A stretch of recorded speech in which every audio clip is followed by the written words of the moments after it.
Hello students, मैं भूपेंद्र सिंह।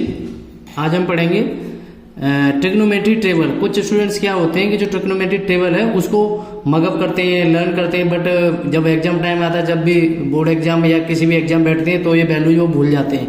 आज के बाद आपको ये वैल्यू कभी भी याद करने की जरूरत नहीं पड़ेगी। मैं जो कुछ ट्रिक्स बताऊंगा, कुछ तरीका बताऊंगा, उस तरीके से आप हमेशा किसी भी टाइम पे ये वैल्यू किसी की भी वैल्यू आप कभी भी निकाल सकते हो।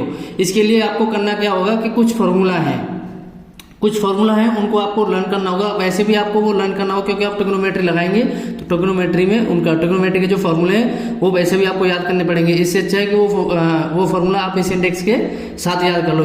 उन फॉर्मूलाज की हेल्प से आप ये इंडेक्स कभी भी निकाल सकते हो। जिसके लिए क्या है, आपको ये इंडेक्स है, इस टेबल की किसी भी वैल्यू को आपको याद करने की जरूरत नहीं पड़ेगी। तो चलो पहले मैं उन फॉर्मूला को ही बता देता हूँ, वो फॉर्मूला कौन से हैं, उसके बाद हम ये टेबल निकालेंगे। ठीक है स्टूडेंट्स, तो सबसे पहले हम फॉर्मूला लिख लेते हैं। हमारे पास फॉर्मूला ट्रिग्नोमेट्री के जो कुछ फॉर्मूला है, सबसे पहले फॉर्मूला लिखते हैं हम टेंजेंट एंड कोटेंजेंट फॉर्मूला। ठीक है स्टूडेंट्स, तो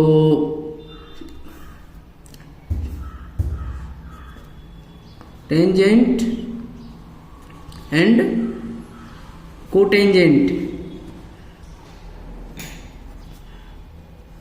फॉर्मूलाज। ठीक है स्टूडेंट्स,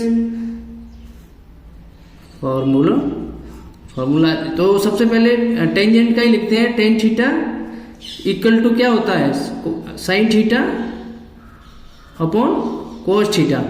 ठीक है स्टूडेंट्स, और यही होता है कोट थीटा का होता है, कोट थीटा इक्वल टू होता है cos theta upon sine theta. ठीक है स्टूडेंट्स, इसके बाद दूसरा है आपका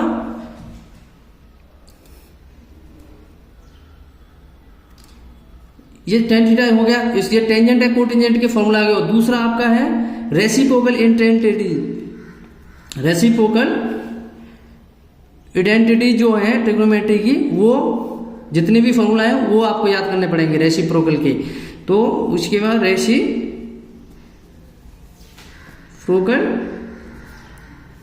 आइडेंटिटीज। ठीक है स्टूडेंट्स, ये भी आपको याद करने पड़ेंगे। ये रेसिप्रोकल वाले कौन से फॉर्मूला है, सबसे पहला है आपका साइन थीटा इक्वल टू होता है आपका 1 अपॉन कोसेक थीटा। ठीक है, और दूसरा होता है cos theta equal to 1 upon sec theta, and third होता है tan theta equal to 1 upon cot theta. ठीक है स्टूडेंट्स, ऐसे ही साइन के अपोजिट क्या है, cosec theta. Cosec theta equal to होता है आपका 1 upon sine theta, and sec theta equal to होता है 1 upon cos theta, and cot theta equal to होता है आपका 1 अपॉन टेन थीटा। ठीक है स्टूडेंट्स, ये फॉर्मूला आपको याद करने पड़ेंगे टेंजेंट कोटेंजेंट का एंड रेसिप्रोकल आइडेंटिटीज जो है, ये आपको याद करने का, ये वैसे भी आपको याद करने पड़ेंगे। ये बेसिक फॉर्मूला है ट्रिग्नोमेट्री के। अब इन फॉर्मूलाज की हेल्प से हम ये टेबल निकालेंगे। ठीक है स्टूडेंट्स, तो ये टेबल कैसे निकालेंगे, इसके लिए मैं रबर करता हूं यहाँ पे। ठीक है, तो आपको करना कुछ नहीं है, सबसे पहले मैं ये यहीं लिख लेता हूं, जैसे 0 डिग्री, ये थीटा ही मान लो, ये 0 डिग्री, ये 30, 45 डिग्री, 60 डिग्री एंड 90 डिग्री। ठीक है स्टूडेंट, सबसे पहले जो हम जो निकालेंगे वो वैल्यू आपकी निकलेगी साइन थीटा की। ठीक है, तो आपको करना क्या है, 0 डिग्री वाले में आपको यहाँ 0 से स्टार्ट करना है, 0 रखना है, 30 वाले में 1 रखना है, 45 वाले में 2 रखना है, 60 वाले में 3 एंड 90 वाले में 4 लिखना है। ठीक है, इसके बाद आपको करना क्या है, 4 से डिवाइड दे देना है सब में। ठीक है, 4 से डिवाइड दिया, उसके बाद आपको क्या है, रूट चढ़ा देना है। ठीक है स्टूडेंट्स, रूट चढ़ा देना है सबके ऊपर। ठीक है, अभी इसको क्या है, हमें सॉल्व करना है। ठीक है, सॉल्व करना है तो ये 0 है, एक और स्टूडेंट्स, मैंने एक चीज और यहाँ आपको नहीं बताना भूल गया। इसमें आपको दो चीजें और यहाँ पे समझनी है कि अगर 1/0 इक्वल टू होता है आपका नॉट डिफाइंड, ठीक है, नॉट डिफाइंड, ये आपको हमेशा याद रखना है। और एक होता है 0/1 इक्वल टू होता है 0, ठीक है स्टूडेंट्स। यहाँ पे आपको ये याद रखना है कि 1/0 इक्वल टू क्या होता है, अगर 1 न्यूमरेटर और 0 में डिनोमिनेटर आए तो वो नॉट डिफाइंड होता है। अगर 0 and 1, 0 न्यूमरेटर एंड 1 नीचे आए डिनोमिनेटर में, तो वहां पर क्या वैल्यू होती है उसकी, 0। इसका मतलब आपको याद रखना है कि अगर कहीं भी 0 डिनोमिनेटर में आए, किसी भी ऊपर कोई भी संख्या हो, कुछ भी हो, अगर नीचे 0 डिनोमिनेटर में आ रहा है तो उसकी वैल्यू नॉट डिफाइंड होती है। अगर 0 न्यूमरेटर में आ रहा है तो उसकी वैल्यू हमेशा 0 रहती है, ठीक है स्टूडेंट्स। ये आपको थोड़ा और यहाँ पे समझना होगा। उसके बाद हम इसी पे आ जाते हैं रफ वर्क पे। अब उसके बाद आपको ये सॉल्व करना है, ठीक है। अभी हमने क्या पढ़ा, 0/1, मतलब 0 अगर ऊपर है तो क्या वैल्यू आएगी उसकी, 0, ठीक है। यहाँ पे 1 का रूट 1, 4 का 2, 2 से 2 2 जा 4, मतलब 1/2 रूट में, तो 1 का रूट 1 और 2 का रूट 2, ठीक है। ऐसे 3 का रूट 3, 4 का 2, ये 1 टाइम 1 का रूट 1, ठीक है स्टूडेंट्स। ये जो वैल्यू आई है ये निकलती है साइन थीटा की वैल्यू, ठीक है स्टूडेंट्स। तो हमें क्या है, जो हमने टेबल बनाई है उसमें हमें साइन थीटा की वैल्यू जो निकली है, 0 की degree 0, 30 degree 1/2, 45 1/√2 and 60 √3/2 and 90 degree 1, ठीक है। ये किसकी वैल्यू निकली है, साइन थीटा की, ठीक है। तो ये हमें इसमें लिख देना है, 0 1/2 45 1/√2, ठीक है स्टूडेंट्स, एंड √3/2 एंड ये 1, ठीक है स्टूडेंट्स। अब इसके बाद आपको क्या करना है, cos थीटा की वैल्यू निकालनी है। cos थीटा की वैल्यू क्या है, अगर हमने sin थीटा की वैल्यू निकाल ली तो उसके बाद हमको बस थोड़ा सा क्या करना है, sin थीटा की वैल्यू जो भी निकाली है सारे एंगल्स की, उनको हमें रिवर्स में लिख देना है। रिवर्स में क्या, उल्टा ही लिख देना है, जैसे कि इनको ऐसे उल्टा पलट के लिख देना है ऐसे, ठीक है। ये यहाँ, ये यहाँ, ये और ये यहाँ, ये यहाँ और ये यहाँ, ठीक है। समझ में आया स्टूडेंट्स। मतलब ये कि cos थीटा, cos 0 की वैल्यू और sin 90 की वैल्यू सेम रहती है, ठीक है। तो इसमें आपको ये उल्टा लिख देना है, ऐसे करके ऐसे, समझ गए स्टूडेंट। जैसे कि यहाँ से ये चीज हमें यहाँ शुरू करनी है, ठीक है, यहाँ पे, यहाँ से यहाँ शुरू करनी है। ये साइन थीटा की वैल्यू होगी आपकी, ठीक है। और ये जो निकलेगी cos थीटा की वैल्यू निकलेगी, कैसे, यहाँ से शुरू करना है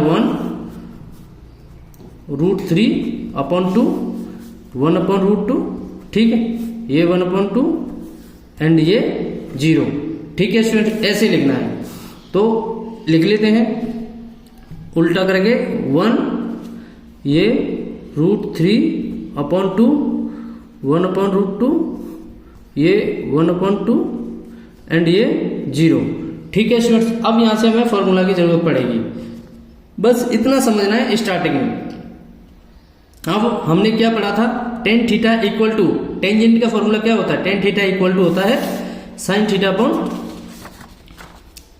cos थीटा, ठीक है स्टूडेंट्स। इसका मतलब sin theta upon cos theta, ये क्या हो गया आपका, इसका मतलब sin theta upon cos theta, इसका मतलब ये आपका बट्टे हो गया। यहीं समझ लो, रबर करने की कोई जरूरत नहीं, यहीं से समझ लो। तो हमने क्या पढ़ा था, 0/1, मतलब 0 अगर न्यूमरेटर में आती है तो वो संख्या चाहे कोई भी हो उसकी वैल्यू हमेशा क्या आती है, 0, ठीक है स्टूडेंट्स। ये हमने यहाँ पढ़ा था, ये रहा, ठीक है। और अगर 0 डिनोमिनेटर में आती है तो वो क्या आएगा, नॉट डिफाइंड, ठीक है। तो ये 0 हुआ।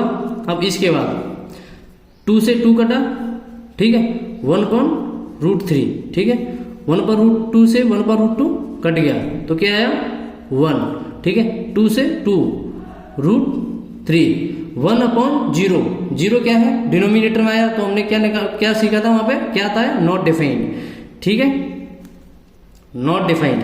अब उसके बाद क्या है, cosec theta. Cosec theta equal to हमने पढ़ा था रेसिप्रोकल आइडेंटिटीज में, कोसेक थीटा इक्वल टू होता है 1/sin थीटा, ठीक है। तो 1/sin थीटा मतलब ये साइन की वैल्यू 1 के अपॉन में सारी लिख देनी है। तो उसमें हमें क्या करना है, जैसे साइन 0 ये, तो 1/0 हमने क्या पढ़ा था, नॉट डिफाइंड, ठीक है। जैसे कि 1/0 नॉट डिफाइंड, एंड ये 1/2 2 पर आ जाएगा 2, फिर 1/√2 2 पर आ जाएगा √2, एंड ये आ जाएगा आपका 2/√3, एंड ये आएगा आपका 1/1 मतलब 1, ठीक है स्टूडेंट्स। अब उसके बाद हमने क्या पढ़ा था, सेक थीटा इक्वल टू होता है रेसिप्रोकल की 1/cos थीटा। तो cos थीटा की वैल्यू हम 1/1 में रख देनी है सारी। तो cos थीटा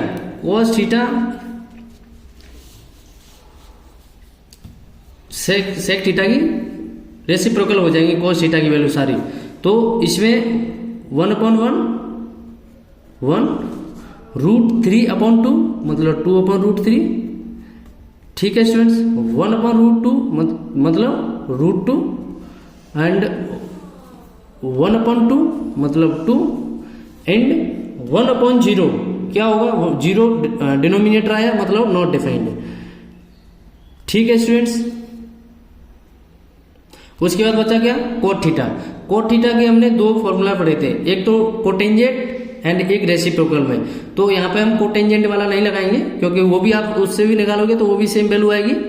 कोटेंजेंट वाला आप लगाओगे ये, तो इससे भी सेम वैल्यू आएगी, और रेसिप्रोकल वाला लगाओगे तो इससे भी सेम वैल्यू आएगी, क्योंकि हमारे पास cos थीटा sin थीटा दोनों की वैल्यू है, और यहाँ पे टेन थीटा की भी वैल्यू है। तो हम टेन थीटा इसी कर लेते हैं।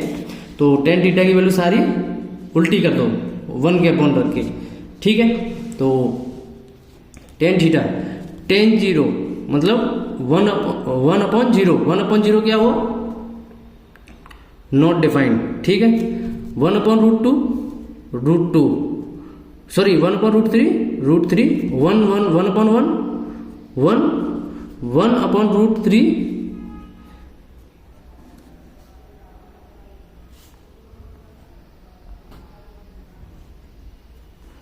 एंड ये आया आपका 1/नॉट डिफाइंड। नॉट डिफाइंड की वैल्यू क्या रहती है, 1/1/0 0 ऊपर चला जाएगा, तो मतलब क्या आया आपके पास 0/1 0/1 क्या होता है 0, ठीक है स्टूडेंट्स। मतलब क्या, जैसे हमने ये लिखा नॉट डिफाइंड, तो 1/0 0 यहाँ आ जाएगा, मतलब क्या आया 0/1, इसकी वैल्यू क्या होती है 0, क्योंकि नीचे ये 0 आपका न्यूमरेटर में, डिनोमिनेटर में नहीं है। तो जब ये डिनोमिनेटर में होता है तो नॉट डिफाइंड आता है 0, और जब ये न्यूमरेटर में रहता है, डिनोमिनेटर में होता है, तब ये आता है आपका नॉट डिफाइंड ये 0। अगर ये न्यूमरेटर में रहता है तो आपकी वैल्यू हमेशा आती है 0, ठीक है स्टूडेंट्स। हमने यहाँ पे पूरी इंडेक्स सॉल्व कर ली, ठीक है स्टूडेंट्स। तो ये थी हमारी ट्रिग्नोमेट्री टेबल, जो हमने, अब हमें ये सारी याद है कि अब हम कैसे भी, बस हमें ये फॉर्मूला याद रखने हैं, ये इनसे हम ये पूरी ट्रिग्नोमेट्री टेबल है ये हम निकाल लेंगे, ठीक है students. Thank you so much students. अगर आपको इसमें कहीं भी कोई भी डाउट है तो आप मेरी वीडियो में जाके कमेंट कर सकते हो। Thank you so much students for watching my video. Next video में फिर मिलते हैं।